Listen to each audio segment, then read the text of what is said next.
Hello, I'm Adrian Newton, a research scientist at the James Hutton Institute, and I'm standing here in the disease nursery at the James Hutton Institute, and this is where we test barley for resistance to things like ringsporium. And I could, for example, show you, using some of the material behind you, particular points I want to speak about.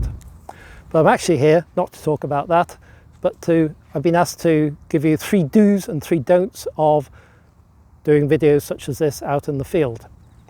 So the first one is introduce yourself and set the scene, and hopefully I've done that. Second point would be use a lapel microphone. Rather than rely on the camera microphone, I've got a lapel microphone which you can probably see just there. It's close to my mouth, it should be picking up the sound better, and it'll be more reliable than using one on the camera. Third point will be to use bullet points. Just beneath the camera I've got a sheet with several bullet points on it, nice bold print that I can read to keep me on track. The sheet looks like that, so it's nice and clear and I can read it at a distance.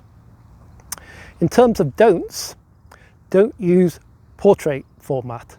Use landscape format, i.e. don't use the vertical format of the camera. This is because video editors hate that, and if they want to put a cutout into the video clip, it's difficult to match different formats and things like that.